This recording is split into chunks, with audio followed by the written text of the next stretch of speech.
अखण्डमण्डलाकारम्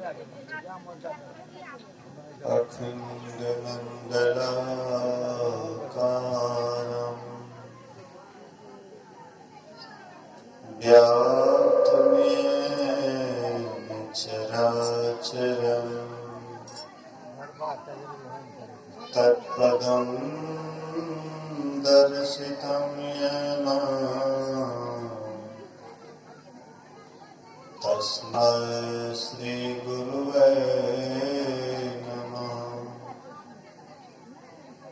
धन्य धन्य सतगुरु सुखद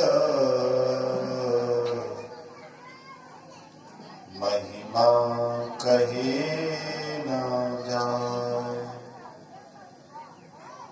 जो कुछ कहो तुम्हारी कृपा मोते कछु न बसाए। सर्वत्र सर्वदा वर्तमान सद्गुरु महाराज जी के पावन चरणों में कोटि कोटि नमन। उपस्थित गुरुजन, धर्म प्रेमी सत्संगी बंधुओं, पूजनीय माताओं तथा भक्तिमती बहनों,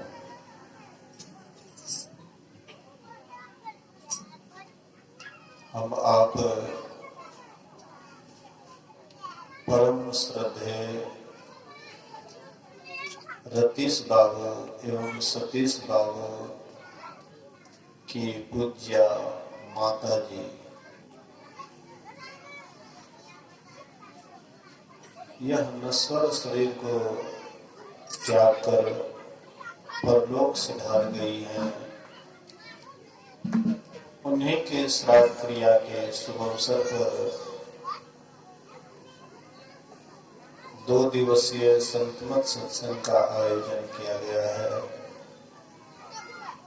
जिसका आज प्रथम दिन द्वितीय पाली सत्संग में उपस्थित हैं। श्रवण कर रहे थे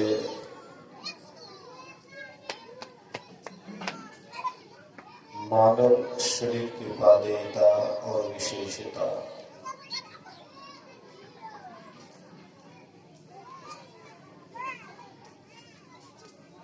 गोस्वामी तुलसीदास जी महाराज कहते हैं, जीवन मुक्त ब्रह्म पर चरित्र सुनहि तज ध्यान।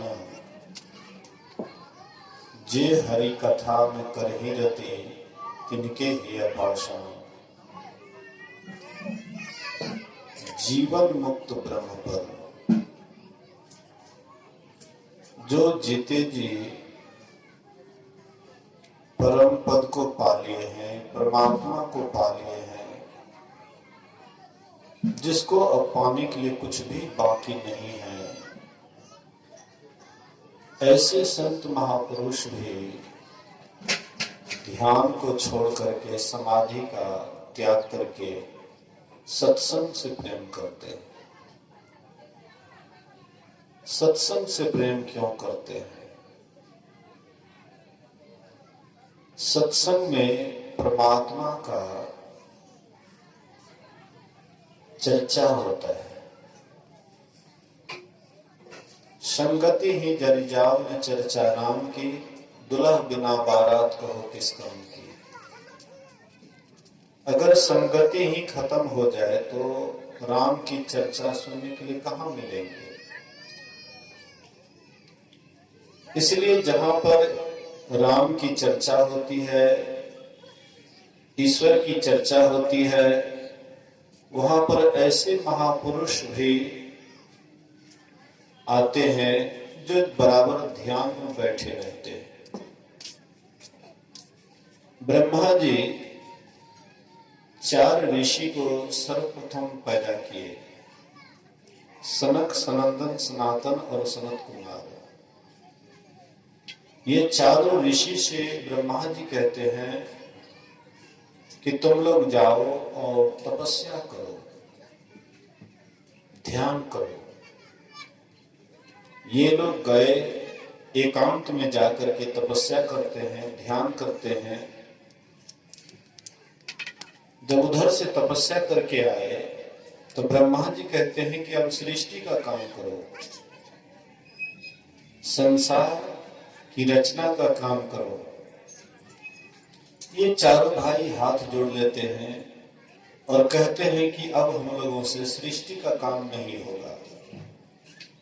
हाँ, लेकिन आप हमें यह आशीर्वाद दीजिए कि हम चारों भाई बराबर ईश्वर का गुणगान करते रहें, सत्संग ध्यान में अलमस्त रहें। हम सदा 5 ही वर्ष के बालक बने रहें और सत्संग ध्यान बराबर करते रहें। तो ये चारों भाई जहां भी जाते, एकांत स्थान मिलने के बाद या तो ध्यान ही करते थे या नहीं तो एक भाई वक्ता बन जाते, 3 भाई श्रोता बन जाते और सत्संग शुरू कर देते थे और बड़ा प्रेम से सुनते थे। तो ऐसे महापुरुष भी जो समाधि को पा लिए हैं, जो परमात्मा को पा लिए हैं, वे भी सत्संग से प्रेम करते हैं। गोस्वामी जी कहते हैं उनका हृदय पत्थर के समान है, जो सत्संग से प्रेम नहीं करते हैं। पत्थर को हम आप जानते हैं बड़ा कठोर होता है, उनमें थोड़ी सी भी कोमलता नहीं होती है। जिस अंग प्रत्यंग पर गिरता है उसी को थकमाचूर कर देता है। तो ऐसे व्यक्ति का हृदय भी पत्थर के समान है, जो सत्संग से प्रेम नहीं करता है। तो भगवान श्री राम सभी प्रजाओं को बुलाए हैं और सबको बुला करके भगवान राम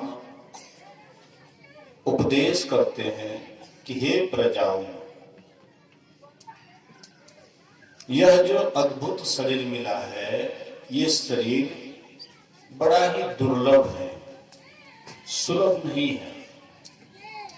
4 खानियों में भ्रमते हुए अंडज, पिंडज, उष्माज और अंकुरज, ये 4 खानियां हैं और इसमें 84 लाख योनियां हैं। और माया की प्रेरणा से यह जीव सदा उसमें भटकते रहता है। लेकिन अकारण दया करने वाले परमात्मा ईश्वर यह जीव को मनुष्य का शरीर देता है। क्यों मनुष्य का शरीर देता है? इसलिए कि ये मेरा भजन करके यह मेरे पास लौट आए, इसलिए मनुष्य का शरीर दिया है। लेकिन हम लोग मनुष्य शरीर प्राप्त कर लेते हैं, लेकिन ईश्वर भक्ति से, परमात्मा की चर्चा से कोई मतलब नहीं रखते। मनुष्य शरीर की विशेषता को नहीं समझते। मनुष्य शरीर के अगर विशेषता को समझ जाएंगे, हम लोग, परमात्मा हम लोगों के ऊपर में दया करके मनुष्य का शरीर इसीलिए दिए कि तुम मेरा भजन करके मेरे पास आ जाओ। आया था हरि भजन करन को, औटन लगे कपास। कोई व्यक्ति अगर रुई को पानी में दे करके, डेक्ची में दे करके, पानी दे करके उसको खूब खिलाए, उससे क्या लाभ होगा? कोई लाभ नहीं होने वाला नहीं है। इसी तरह से हम आप भी ऐसे ही व्यर्थ में, बेकार में अपना समय को गंवा रहे हैं। ना सत्संग करते हैं, ना ध्यान करते हैं, ना ईश्वर की भक्ति करते हैं। बेकार में हम लोगों का समय जा रहा है। तो यह शरीर अद्भुत है, यह शरीर विचित्र। इन शरीर से बढ़ करके देवता का भी शरीर नहीं है, जो कि हम लोग दिन रात देवता के पीछे लगे रहते हैं। देवी देवता के पीछे दिन रात लगे रहते हैं। कहते हैं पूर्वज पूजे हैं, हम छोड़ देंगे तो पता नहीं क्या हो जाएगा। लेकिन वे देवता को भी, ये मनुष्य शरीर दुर्लभ है, वह देवता को भी मिलना मुश्किल है। वे भी दिन रात परमात्मा से प्रार्थना करते रहते हैं कि हे परमात्मा, हमें भी मनुष्य का शरीर दो, तुम्हारा भजन करके तुम्हारे पास आ जाऊंगा। लेकिन परमात्मा उसको मनुष्य का शरीर नहीं देते हैं और हम लोगों को मनुष्य का शरीर दिए। अर्थात देवी देवता से भी हम लोगों को कीमती शरीर दिए, देवी देवता के पास में जो शरीर है उससे भी विशेष कीमती शरीर हम आपको दिए। एक व्यक्ति जंगल में लकड़ी काट करके गुजर कर रहा था। उसी राज्य का राजा गए शिकार करने के लिए। शिकार करते करते बहुत जोर से प्यास लगी और वे पानी ढूंढने लगे। ढूंढते ढूंढते उसी जंगल में वह लकड़हारा का घर पड़ता था। राजा आए उसके यहाँ, वह लकड़हारा उसको पानी पिलाते हैं। राजा बहुत प्रसन्न हुए। देखे उनके गरीबी को, लकड़हारे से कहते हैं कि भाई तुम्हारा कैसे गुजर बसर चलता है? बोले कि महाराज इसी जंगल से लकड़ी काटता हूँ और उसको कोयला बना करके बाजार में बेचता हूँ और उसी से जो थोड़ा बहुत आमदनी होता है उसी से परिवार का भरण पोषण करता हूँ। राजा कहते हैं कि मैं तुझे एक बहुत कीमती जंगल दिखाऊंगा, चलो। तुमने मुझे पानी पिलाया है, इस उपकार के बदले मैं तुम्हें एक बहुत सुंदर बगीचा दिखा रहा हूँ, जंगल दिखा रहा हूँ। ले गए इनको, जहां चंदन का बगीचा था, पेड़ पौधे थे, उसको दिखाए और बोले कि तुम इसको काट करके बाजार ले जाओगे, बहुत अधिक कीमत मिलेगा और बहुत जल्दी तुम माले माल हो जाओगे। तो वह लकड़हारा क्या करते हैं, चंदन के लकड़ी को लाते हैं, उसको भी जला देते हैं, कोयला बना करके बाजार गए बेचने के लिए। तो दाम तो उतना का उतना है, जस का तस। एक आध साल हो गया होगा, राजा सोचे कि अब वह लकड़हारा खूब मालूमाल हो गया होगा, बहुत धनी हो गया होगा, चले थोड़ा सा देखने के लिए क्या हाल है उसका। राजा साहब आए, वही टूटी झोपड़ी, वही साधारण घर, वैसे ही कोई खास व्यवस्था नहीं। लकड़हारा से पूछते हैं कि अरे भाई, मैंने तुझे जो वह लकड़ी बताया था उसको काट करके तुम बाजार में बेचता था कि नहीं? बोले कि हाँ महाराज। तो कैसे बेचता था? बोले महाराज उसको लाता था और कोयला बना करके बाजार में बेचता था। बोले कि रे मूर्ख कहीं का, इतना जंगल को तू बर्बाद कर दिया लेकिन तुम इसकी कीमत को नहीं समझ पाया। अरे मूर्ख कहीं का, तुम इसको कोयला काहे बनाया जी? एक हाथ लकड़ी काट करके वैसे जाओ बेचने के लिए, एक हाथ वह चंदन का लकड़ी काट करके गया वहां पर बेचने के लिए, खूब पैसा मिला। वह लकड़हारा पछताने लगा कि हाय, मैंने इतना जो लकड़ी को बर्बाद किया, समय बर्बाद किया, इससे कोई खास लाभ नहीं हुआ। ऐसे ही हम लोगों का भी है। हमें परमात्मा भी चंदन से भी अधिक कीमती मनुष्य का शरीर दिए हैं, लेकिन इसका हम आप मोल नहीं जानते, कीमत नहीं जानते हैं, इसलिए इसको बेकार में, व्यर्थ में, कुछ नींद में, कुछ भोग में, कुछ आलस में खोया। जब आया समय मौत का तो सिर ढूंढ ढूंढ करके रोया। व्यर्थ जब समय इसको गंवा देते हैं, ये अनमोल समय को व्यर्थ गंवा देते हैं और अंत में यहां से उदास होकर के जाते हैं। इसलिए महापुरुष कहते हैं ये उत्तम शरीर मिला है, इस शरीर से ऐसा काम कीजिए जो काम देवता वाला शरीर से भी दुर्लभ है। जो काम देवता भी नहीं कर सकते हैं वह काम इस शरीर से करना चाहिए। देवता कौन सा काम नहीं कर सकते हैं? देवता ईश्वर की भक्ति नहीं कर सकते हैं, देवता योग नहीं कर सकते हैं, देव शरीर से ध्यान नहीं हो सकता है, लेकिन मनुष्य शरीर से वह काम हो सकता है, ध्यान कर सकते हैं। परमात्मा को प्राप्ति करने का मार्ग इसी शरीर में है। इसलिए भगवान राम कहते हैं, बड़े भाग मनुष्य तन पावा, सुर दुर्लभ सद ग्रंथ ही गावा। कहते हैं बड़े भाग मानुष तन पावा, बड़े भाग्य से मनुष्य का शरीर मिला है। ये शरीर 5 तत्व से बना हुआ है, मिट्टी, जल, अग्नि, वायु और आकाश। इसमें कोई खास विशेषता नहीं है, 5 तत्व में कोई खास विशेषता नहीं है, लेकिन फिर भी यह शरीर को बड़भागी क्यों कहा गया? एक संत हुए दादू दयाल जी महाराज, उनके एक शिष्य थे जिनका नाम था जग्गा जी। जग्गा जी उस समय में संत महात्मा भी सूत मांगते थे, सूत मांगते थे, उसको ला करके कपड़ा बीनते थे और तब कपड़ा पहनते थे। एक दिन जग्गा जी गए सूत मांगने के लिए। एक माता जी के यहाँ टेर लगाते हैं, 2 माई सूत, 2 माई सूत। वह माई उधर से आती है, कुछ अधिक सूत उनके झोले में डाल दिए, लो बाबा सूत। जैसे बोले कि लो बाबा सूत, बाबा के श्रीमुख से निकल जाता है कि लो माई पूत। और वह बांझी थी, संतानहीन, बाल बच्चे नहीं था।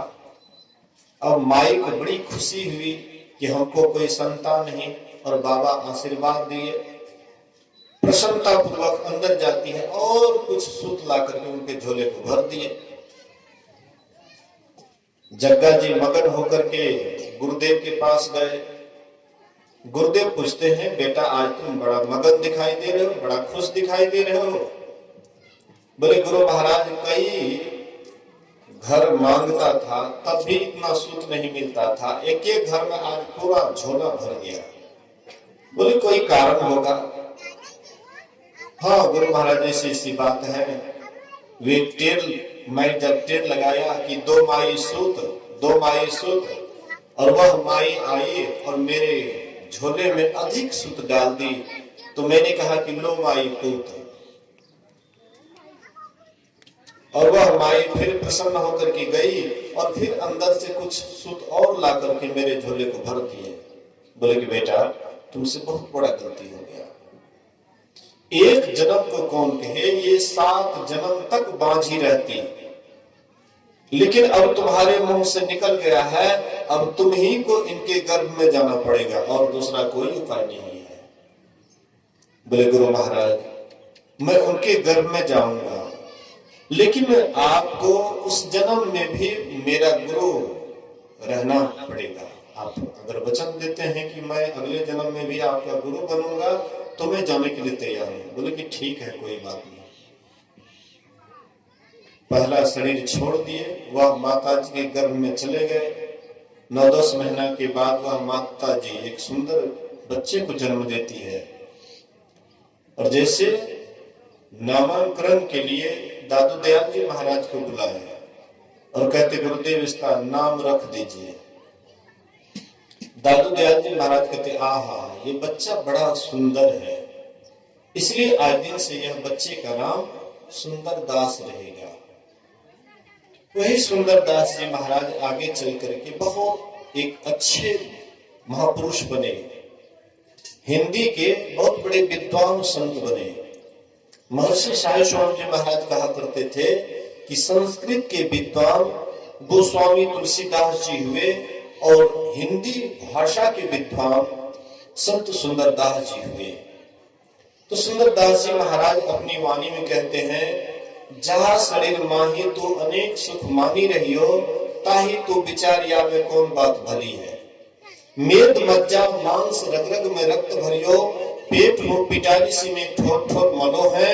मुख हाड़न के नैल नाक, हाथ पांव सोऊ सब हाड़न की नली है। सुंदर याही देखी जनी भूले कोई, भीतर भगाड़ भरी ऊपर से कली है।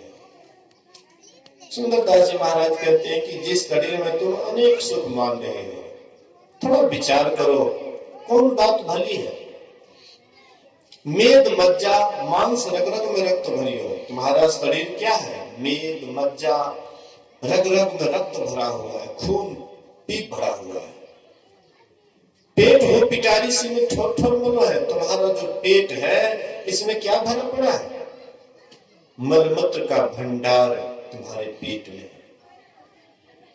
परमात्मा जो ये शरीर को बनाए, भीतर तो गंदगी से भर दिए, लेकिन ऊपर से चमड़े का ऐसे पलस्तर कर दिए कि बाहर देखने में बड़ा ही चिकन चुन्नू लगता है, लेकिन भीतर गंदगी ही गंदगी भरा हुआ है।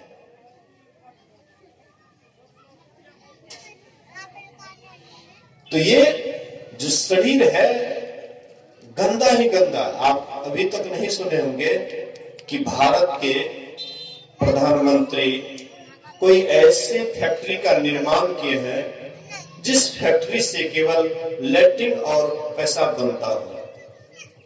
लेकिन ये कैसा किस तरह का फैक्ट्री है कि इससे लैट्रिन और पेशाब कितना भी कुछ भी खाइए, सुंदर से सुंदर चीज खाते हैं, क्या होकर भी निकलता है, जिसके तरफ हम आप देखना नहीं चाहते हैं।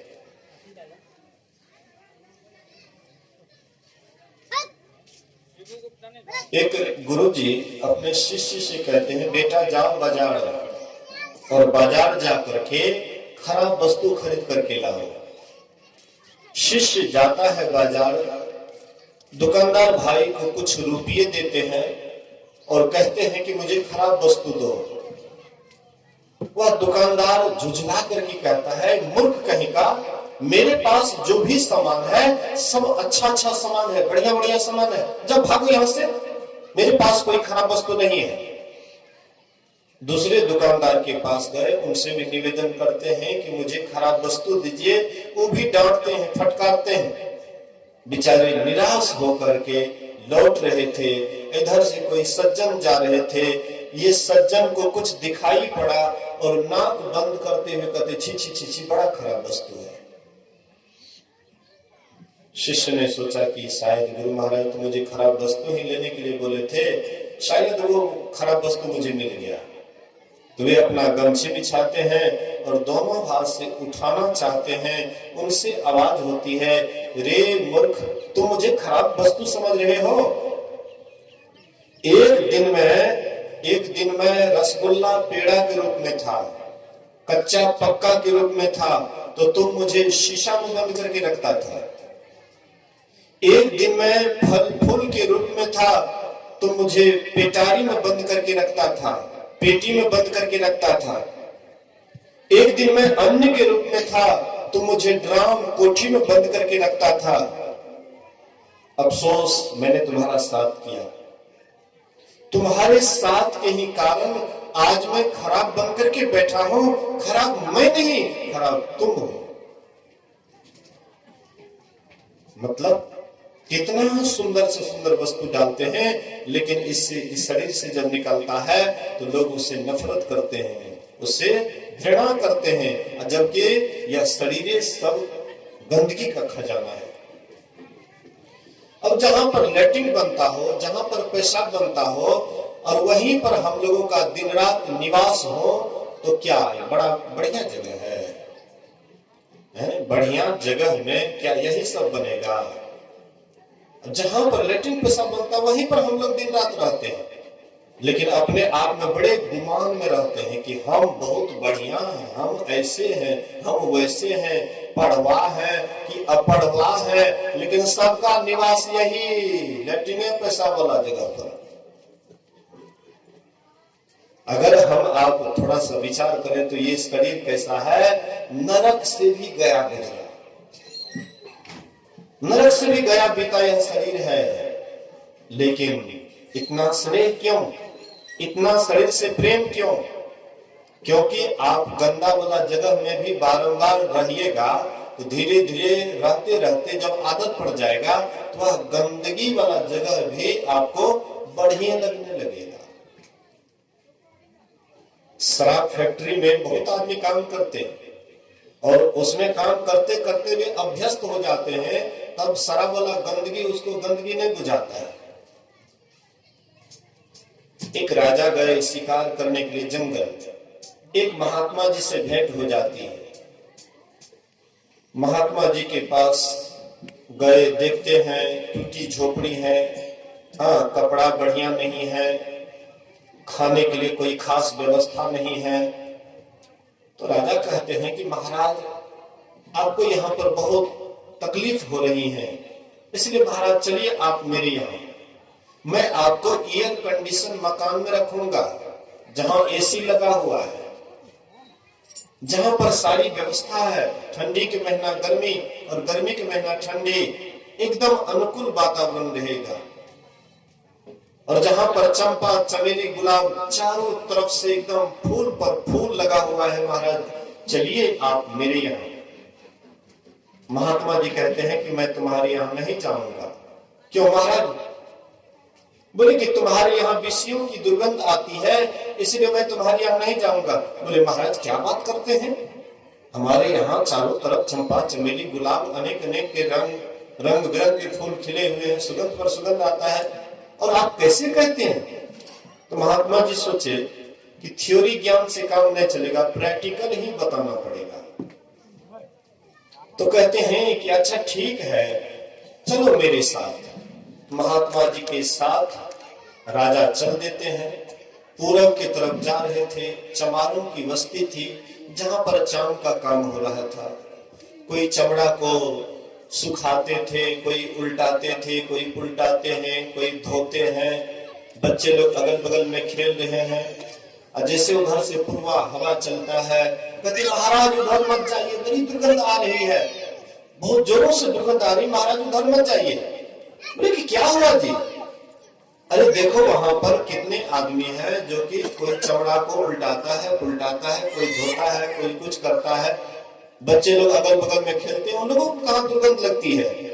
बोले महाराज वे वहां पर रहते रहते अभ्यस्त हो गए, आदत पड़ गया है, इसलिए महाराज उसको दुर्गंध नहीं लगती। राजा कहते हैं, महात्मा जी कहते हैं कि इसी तरह से तुम भी उस महल में रहते रहते विषयों का उपभोग करते करते तुमको भी आदत पड़ गया है, इसलिए तुमको भी दुर्गंध नहीं बुझाता है, लेकिन हमको भी यहीं से दुर्गंध बुझाता है। जब धर ले जाओ, यहाँ तो बगल में सत्संग हो रहा है, वीडियो रिकॉर्ड हो, जाओ उधर जाओ।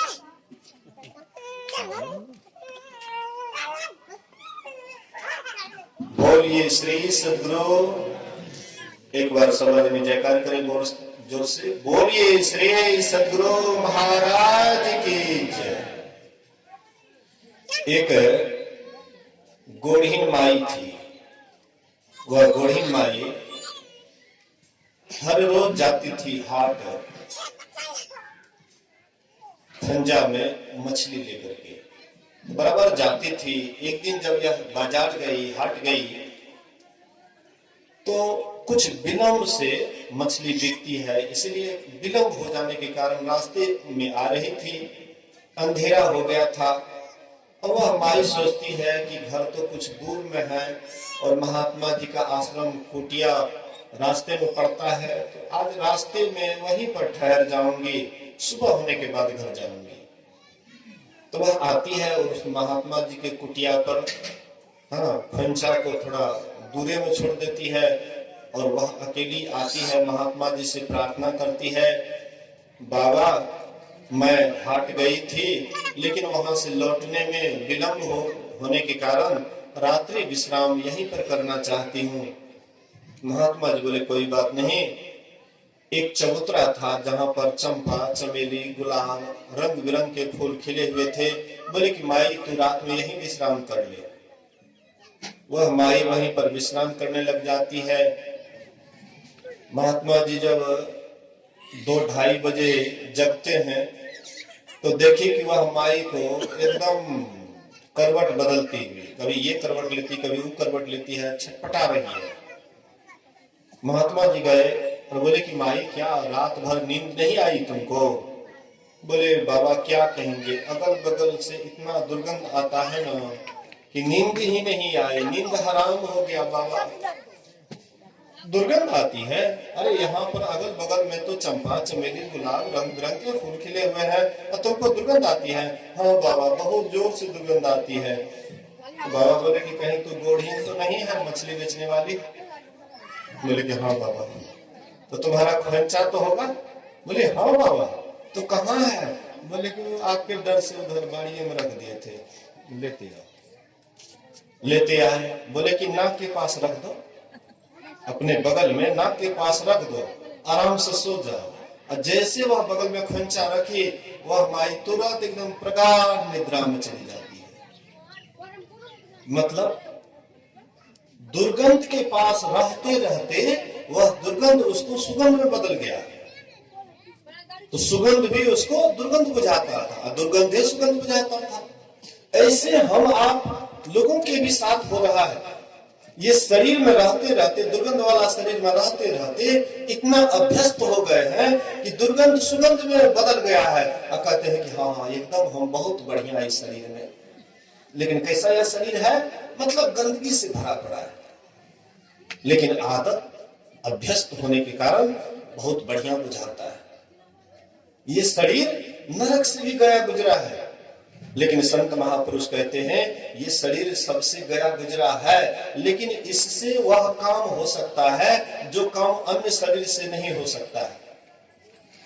संत कबीर साहब कहते हैं, यह मानव तन अनमोल, देखो अंतर का पट खोल। यह मानव तन अनमोल, देखो अंतर का पट खोल। लेकर ज्ञान तराजू तौल रे, अभागा मन मारे, अभागा मन मार। ये मानव शरीर क्या है? अनमोल। आज तक इसका कोई कीमत नहीं दे पाया। यह मानव तन अनमोल, देखो अंतर का पट खोल। लेकर ज्ञान तराजू तौल रे, अभागा मन मार। ये मानव तन है हीरा, मूर्ख समझे इसको खीरा। यह मानव तन है हीरा, मूर्ख समझे इसको खीरा। हमरा देखी देखी आवे पीरा रे, अभागा मन मारे, अभागा मन मार।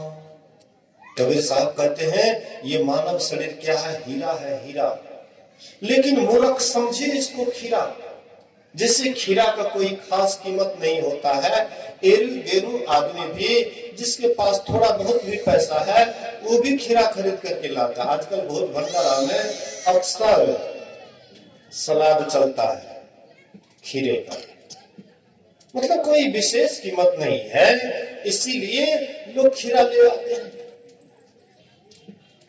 कहती ये शरीर तुम्हारा हीरा है, हीरा। लेकिन मूर्ख जिस शरीर के कीमत को नहीं समझता, खीरा के समान व्यर्थ में गवा देते, बेकार में गवा देते।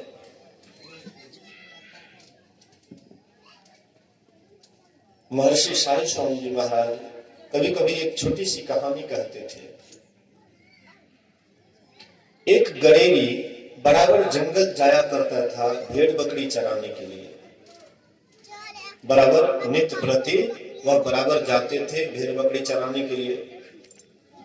एक दिन जब वह भेड़ बकरी चराने के लिए जाता है, तो एक जमीन में गड़ा हुआ एक पत्थर, बड़ा सुंदर पत्थर, बड़ा चमकीला पत्थर दिखाई पड़ा। तो वह गडेरी सोचता है कि इसको निकालना चाहिए। तो पहले वे पैर की उंगली से खुरच खुरच करके निकालना चाहा, लेकिन नहीं निकला। उसके बाद हाथ से खुरच करके निकालना चाहा, तब पर भी नहीं निकला। उसके बाद लाठी का डंडा था, डंडा से मार मार करके उसको जमीन से निकालते हैं, पानी में धोते हैं, बहुत और सुंदर लगने लगा। सोचा कि ये सुंदर कीमती, ये सुंदर पत्थर, ये चमकीला पत्थर को क्या करना चाहिए। उसके मन में होता है जो सबसे सुंदर भेड़ है उन्हीं के गले में डाल देना चाहिए। तो जो सबसे सुंदर उनके दृष्टि में जो भेड़ दिखाई पड़ा, उसके गले में वे डाल दिए। बगल से एक दिन जौहरी गुजर रहा था और देखा कि बड़ा ही अनमोल, बहुत अनमोल कीमती पत्थर, और वह भी भेड़ के गले में। शायद यह गडेरी इसे बात को नहीं जानता है, इसलिए ये अनमोल कीमती पत्थर भेड़ के गले में डाल दिया है। तो वह कहता है, ए गरीब भाई, ये छोटा सा पत्थर मुझे 500 रुपया में दे दो। गरीबी सोचता है कि ये छोटा सा पत्थर और उसका 500 रुपया, लाओ भाई और अपने से खोल लो। तो वह जबरी इनको 500 रुपया हाथ में दे दिए, अपने से वह पत्थर खोलने लग जाते हैं। जैसे वह पत्थर रस्सी से खुलता है, उनके हाथ से नीचे लुढ़क जाता है, नीचे गिर जाता है, और नीचे गिरने के बाद वह पत्थर हजारों टुकड़ों में विभक्त हो गया, छोटा छोटा कणकण में विभक्त हो गया। और वह कणकण से आवाज निकलता है, ए मूर्ख जहुरी। बोलिए श्री सद्गुरु। घर के लोगों को कोई मतलब नहीं सत्संग सुनने से, सब इधर से उधर घूम रहे हैं, लेकिन किसी को मतलब नहीं। करम कहना हेते रहते हैं, करम जिंदगी में कहियो हटे वाला है, लेकिन सत्संग कुछ देर के बाद समाप्त हो जाएगा, ये करमे में लगे रहेंगे। बोलिए श्री सद्गुरु। तो वह जहुरी, याद रखिएगा, सत्संग अगर करते हैं तो सत्संग में बैठना चाहिए, नहीं तो सत्संग करना ही नहीं चाहिए। याद रखिए, सत्संग का महत्व है, जानते हैं तो कीजिए, और नहीं तो कोई जरूरी नहीं है। आप अगर सत्संग के महत्व को नहीं दीजिएगा तो क्या जरूरत है, महात्मा अपना आराम से अपना जब ध्यान करेंगे, लेकिन मतलब ये नहीं है। हर जगह मैं जाता हूं तो प्राय लोग बैठते हैं, लेकिन यहाँ पर कोई मतलब नहीं रहता। तो नहीं है तो नहीं है, हमको क्या। बोलिए श्री सद्गुरु। तो वह जहुरी के हाथ से जब नीचे गिर जाता है, हजारों टुकड़ों में विभक्त हो जाता है, वह कड़कड़ से आवाज निकलता है, ए मूर्ख जहुरी। अरे ये मुझे नहीं जानता था, गरीबी मुझे नहीं जानता था, इसीलिए मैंने कई अपमान को सहा। ये मुझे पैर के उंगली से खुरिच करके निकालना चाहा, मैं इस अपमान को भी सहा। इसके बाद हाथ से भी खुरिच करके निकालना चाहा, इस अपमान को भी मैंने सहा। इसके बाद लाठी का डंडा भी मैंने खाया, और फिर मुझे भेड़ के गली में डाल दिए, इस अपमान को भी मैंने सहा। लेकिन तुम तो मुझे जानता था कि मैं कितना अनमोल वस्तु हूं, लेकिन तूने मेरी कीमत केवल 500 रुपया लगाया, इसलिए मैं इस अपमान को नहीं सह सका, इसलिए मैंने हजारों टुकड़ों में विभक्त हो गया। मतलब जैसे हीरा अनमोल वस्तु होता है, उससे भी कई गुना अनमोल ये मनुष्य का शरीर है। लेकिन इस शरीर की कीमत को जो नहीं समझते हैं, वह व्यर्थ में गंवा देते हैं। प्रभु ने मानुष जन्म तुमको कैसा दिया है। कुछ आदमी छे उठ 100 टका उठ बैठे लगे।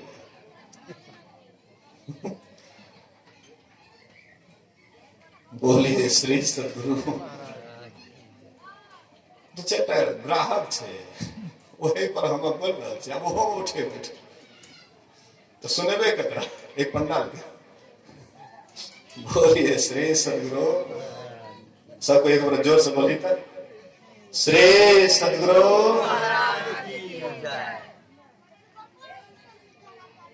महर्षि साई स्वामी महाराज कहते हैं, एठना छे ने भजन की आदत लग गई, सबटा रंगरसिया है, सत्संगी सब रंगरसिया है। एक एक बात के समझा रहा छिए, जे दिमाग में अटते ओकर जीवन बदल देते, वैसे ओकरा कोई मतलब नहीं। ढोल हारमोनिया ला के गावे बजवे लगते तो खूब निक लगता, कुछ होने वाला नहीं है। जब तक आप एक एक बात को नहीं समझिएगा, व्यर्थ आपका जीवन चला जाएगा, कुछ हाथ लगने वाला नहीं है। महर्षि साई स्वामी महाराज कहते हैं, प्रभु ने मानुष जन्म तुमको कैसा दिया, सोच रे मन से पा भला क्या किया। तरसते हैं जिसके लिए देवता, इसकी महिमा है कैसी तू ही अब बता। हाय ऐसा अमोलक रतन खो दिया, सोच रे मन से पा भला क्या किया।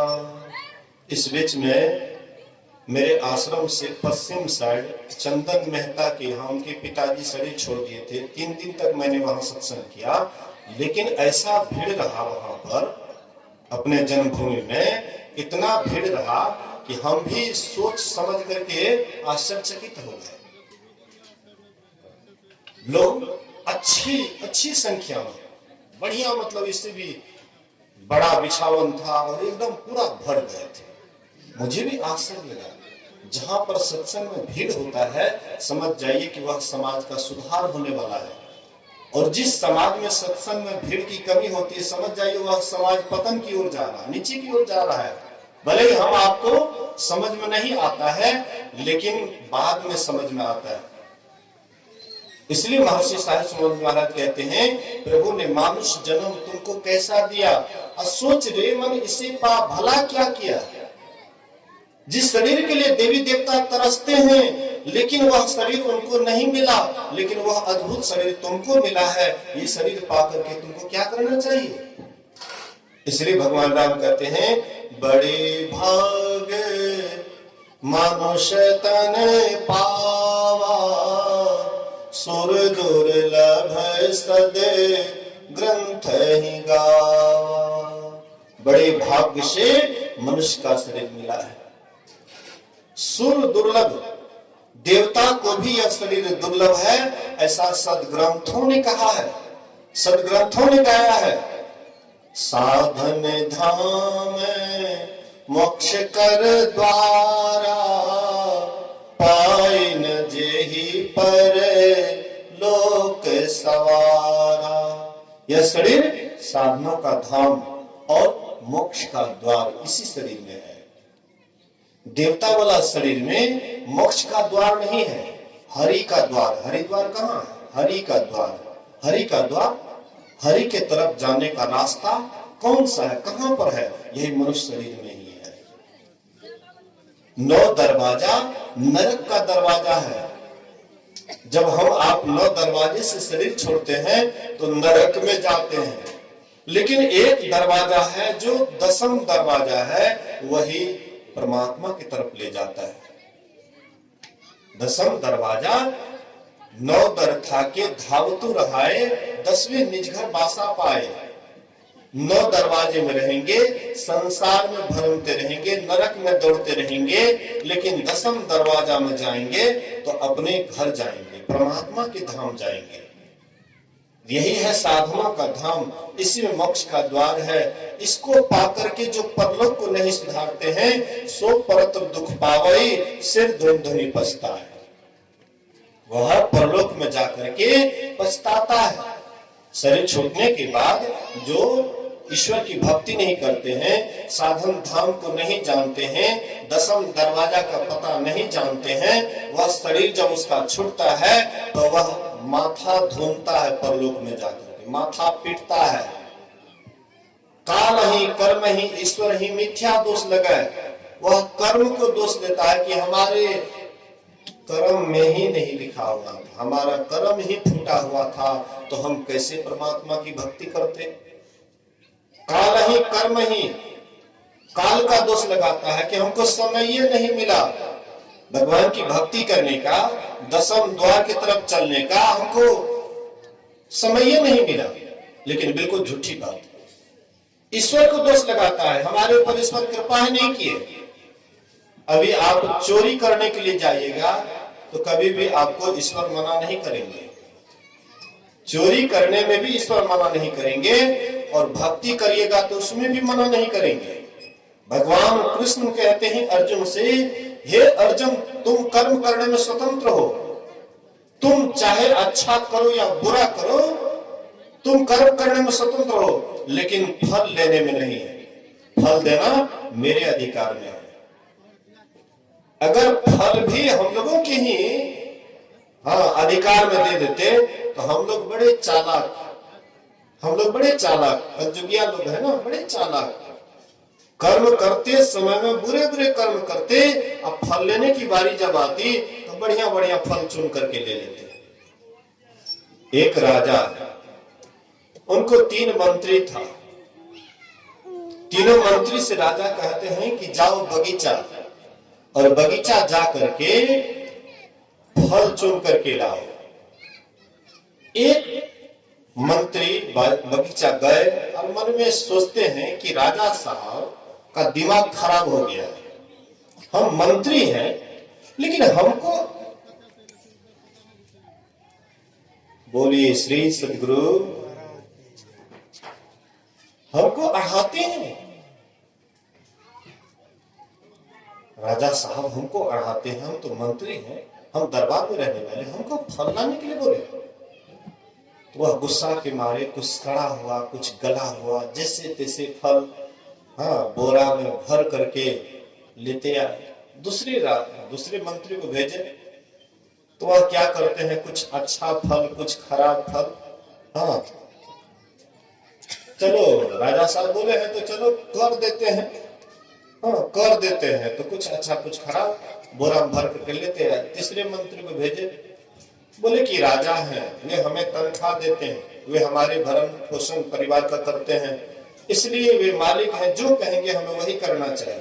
तो वे गए, सुंदर सुंदर पका पका फल बोरा भर करके लेते आए। राजा कहते हैं कि तीनों मंत्री को एक एक कमरा में बंद कर दो और बाहर से ताला मार दो, जिनके पास जो फल है वही खा करके अपना रहेंगे। तो जो मंत्री सड़ा गला फल चुना था, वो तो बस कुछ ही दिनों में दम तोड़ दिए, राम नाम सत हो गया। क्योंकि सड़ा गला फल कैसे खाएंगे, मर गया। दूसरे मंत्री जो कुछ अच्छा कुछ खराब फल चुना था, उसका किसी तरह से दिन गया, लेकिन जो सुंदर सुंदर फल चुना था उसका बहुत आराम से जीवन बीता। ये तो एक कहानी है, लेकिन ये 3 मंत्री और राजा, राजा परमात्मा और 3 मंत्री हम आप ही हैं। कोई जब इस संसार में परमात्मा भेजते हैं किसी को, तो वे जब आते हैं तो बचपन से ही परमात्मा की भक्ति करने में लग जाते हैं।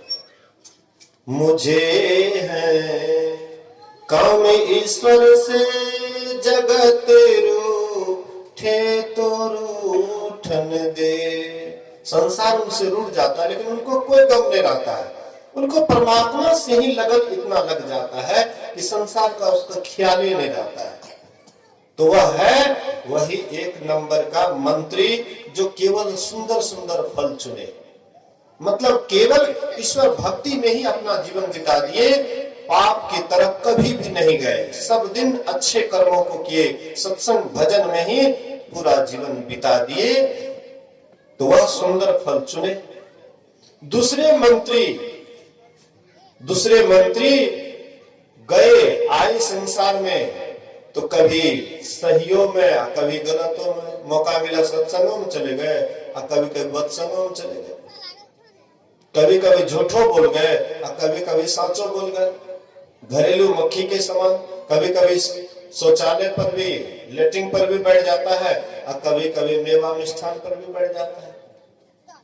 तो वैसे ही कभी कभी अच्छा काम, कभी कभी खराब काम, दोनों तरह का कर्म किए।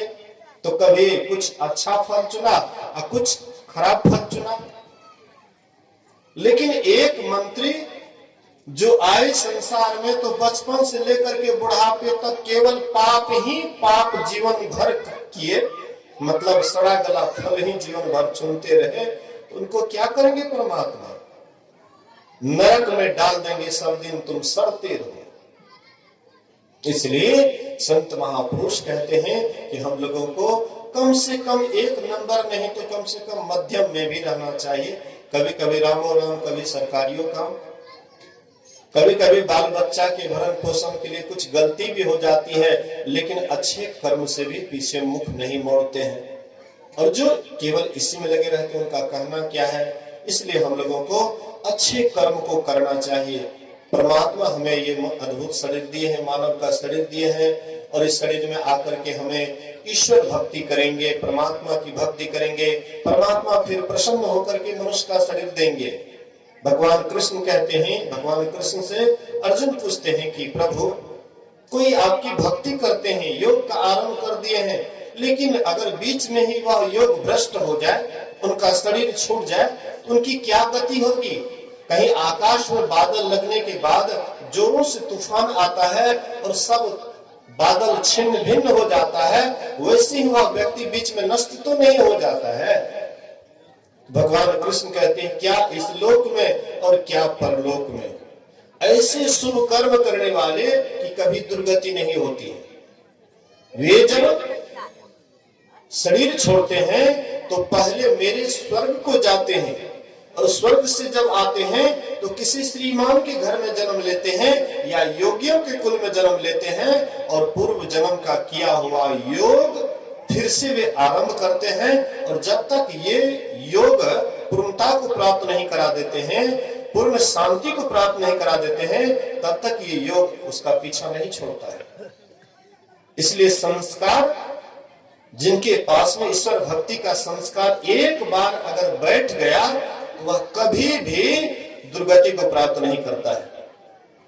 एक बार अकबर बादशाह की पत्नी से कुछ मुसलमान लोग आकर के शिकायत किए, बोले कि देखो मुसलमान का राज्य रहते हुए भी, लेकिन जितना भी बड़ा बड़ा पद है सब हिंदुए को है, मुसलमान को नहीं है। अरे तुम्हारा भाई खुसरो क्या किसी से कम है? देखो बीरबल को प्रधानमंत्री बना दिया, लेकिन तुम्हारा भाई खुसरो को कोई पद नहीं दिया। तो उसके भाई का जो नाम लिया तो कुछ उसके दिमाग में बैठ गया। जब अकबर बादशाह आए तो उनकी पत्नी कहती है कि महाराज जितना भी बड़ा बड़ा पद है आप तो सब पद हिंदुए को दिए हैं, मुसलमान को छोटा छोटा साधारण नीच कर्म वाला पद दिए हैं। महाराज आप ऐसा क्यों करते हैं? क्या मेरा भाई किसी से कम है? क्या ये प्रधानमंत्री योग्य नहीं है? अकबर बादशाह समझ गए कि अवश्य ही कोई विशेष बात है। अकबर बादशाह ऐसे थे तो मुसलमान, लेकिन उनके पास में बहुत एक्स्ट्रा दिमाग था। वे सबका आदर करते थे।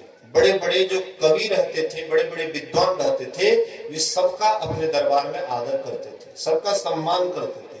और सबका सम्मान करने के ही कारण इनको सम्राट घोषित किया गया। इनको 3 सम्राट है अपने देश में, 3 सम्राट का नाम अपने देश में है। एक अकबर बादशाह को भी सम्राट कहते हैं, एक संतों में सम्राट हुए कबीर साहब, और एक सम्राट हुए अशोक सम्राट। ये 3 सम्राट के नाम से हम आप जानते हैं। तो अकबर बादशाह कहते हैं कि तुम्हारे भाई के पास अगर वह सद्गुण होगा तब न हम उसको प्रधानमंत्री बना देंगे।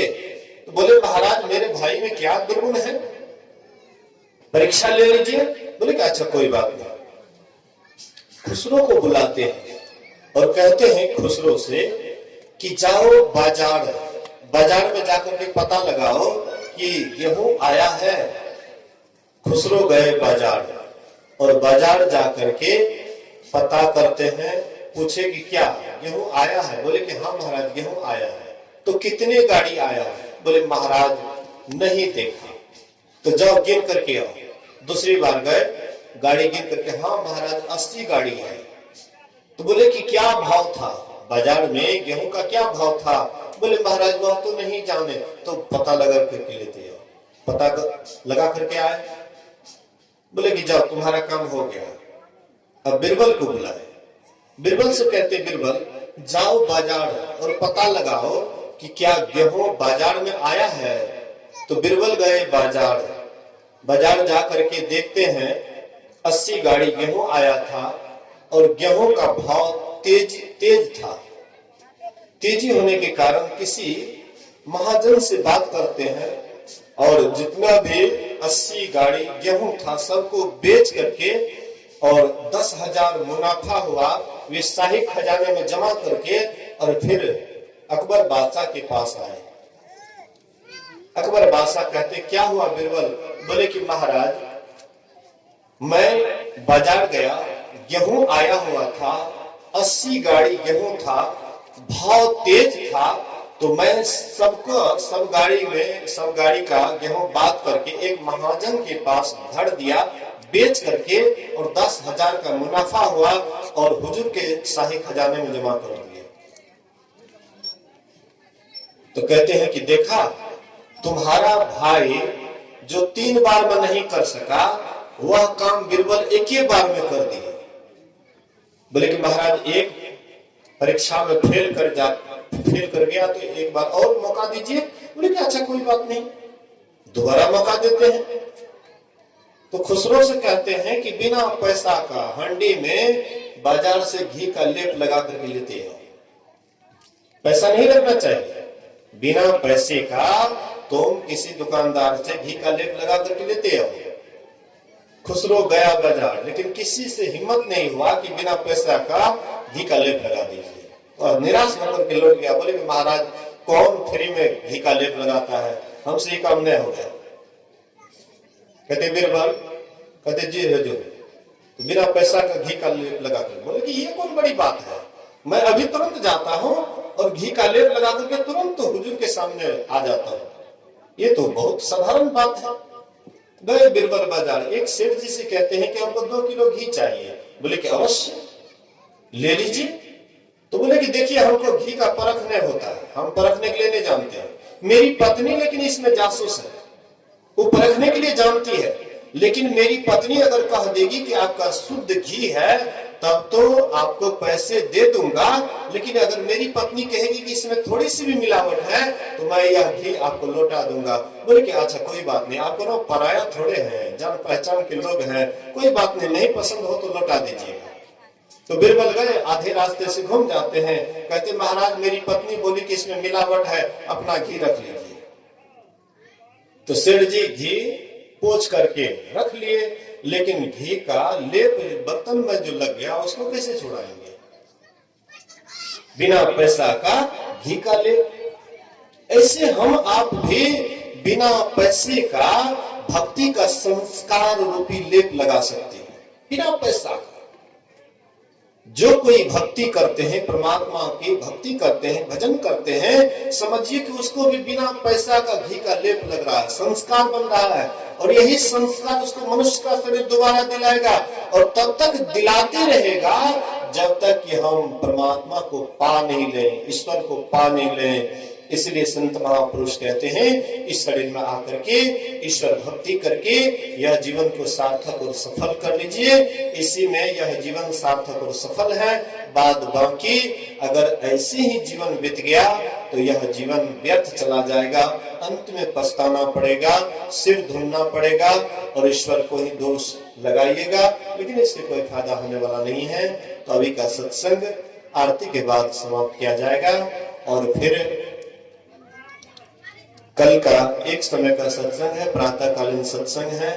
तो प्रातःकालीन सत्संग में जो नहीं आए हैं, अरे कोशिश कीजिए। हम लोग एक ही अन्न खाते हैं तो कभी अन्न से मन उबता नहीं है। एक ही रोटी, एक ही सब्जी बराबर खाते रहते हैं तो मन उब जाता है। और सत्संग सुनने से मन क्यों उबता है? इसका मतलब है कि सत्संग का रहस्य आप नहीं जानते, सत्संग की विशेषता को नहीं जानते हैं, इसलिए धीरे धीरे सत्संग फीका पड़ रहा है। इसलिए अगर आप सत्संग का मान दीजिएगा तो सत्संग भी आपका मान देंगे। आप अगर यहाँ सत्संग में आकर के बैठिएगा, सत्संग की बात को सुनिएगा, सत्संग की मर्यादा को समझिएगा, तो सत्संग आपको इतनी मर्यादा देंगे कि आपका जीवन बदल जाएगा। आप कहां से कहां जा सकते हैं, जहां नहीं जा सकते हैं वहां भी आपको सत्संग लेकर के चले जाएंगे। इतनी शक्ति है सत्संग में, इसलिए सब कोई जमजुट करके आवे। कल का एक वक्त का सत्संग है, सब कोई आइए, सुनिए, समझिए और अपने जीवन में उतारने का कोशिश कीजिए। बोलिए प्रेम से श्री सद्गुरु महाराज की जय।